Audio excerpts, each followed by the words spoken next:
And I know Lamar because last year in the press conference after the playoff, he said, I'm tired of getting on this mic making up excuses.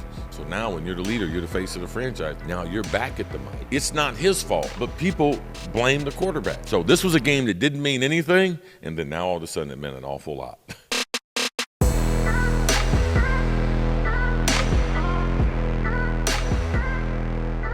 The Bills and the Ravens. Well, you watch something that we've always known for a long time, that if you have an elite quarterback, the game is almost always in reach. And probably the biggest indicator of wins and losses is turnovers. I mean, Baltimore, you could not come out of the preseason into the regular season right where they ended last season. Lost in dramatic fashion overtime to Buffalo last year in the playoffs. The NFL is incredible. Let's reschedule that. Let's redo that. Let's run it back. Yeah. Open the season with it. Yeah. Sunday night. Sunday night. I mean, great atmosphere. The last opening night in that ancient stadium they have there in Buffalo. Next year they're going to have a beautiful new place that they're $2 billion stadium.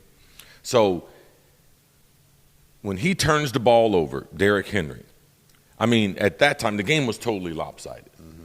I mean, 7 of the first 8 drives, Baltimore comes out, they score, and ends up finishing. Buffalo scored 4 out of their last 5 drives that they had the football. So you don't expect 80 points to be scored in a game like this. And I was totally shocked at when it's a big game situation, how these things keep creeping up for Baltimore. Like Lamar played a brilliant game. I mean, you're talking about the first game of the season. They don't have the conditioning. They haven't played a lot in the preseason. But to play and execute that level, I mean, that was truly amazing. But deep down inside, I have to worry about the overall psyche of Baltimore. Because people say, oh, it's just the first game of the season. Until you have a big lead. Correct. When the experts, when they say you have a 99% chance of winning the game, you can't get back in the locker room and lie to the players. Like, these are not the things that typically make teams better, especially if they're a veteran team. A younger team came in, played over their expectation, had a big lead, then lost to Josh Allen, MVP, I understand. But when you have twice MVP, when you have the success Baltimore's had, not only Super Bowl with Harbaugh, but their players, like their key players have played in a lot of big-time games. And of late, the last 3 years, they've beaten themselves. No one's beaten them. Buffalo didn't beat them last night.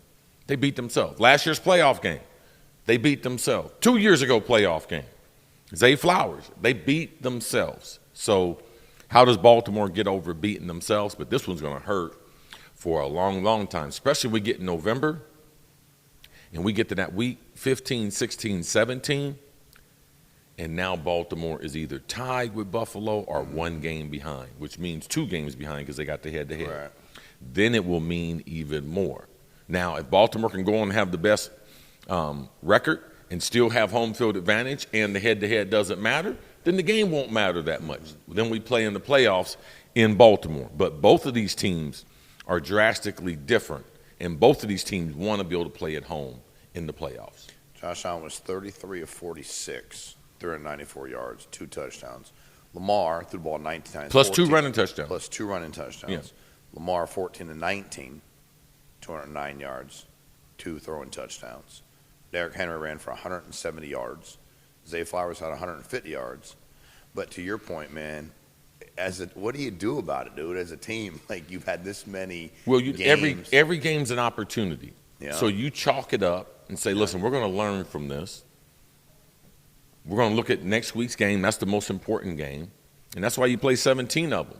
But ultimately, when you face the best teams in the league, there's a certain amount of real questions that real football players are going to be asking each other.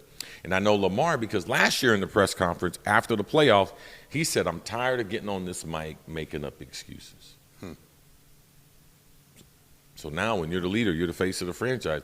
Now you're back at the mic. Correct. And it's not his fault, but people blame the quarterback. Correct. So this was a game that didn't mean anything, and then now all of a sudden it meant an awful lot.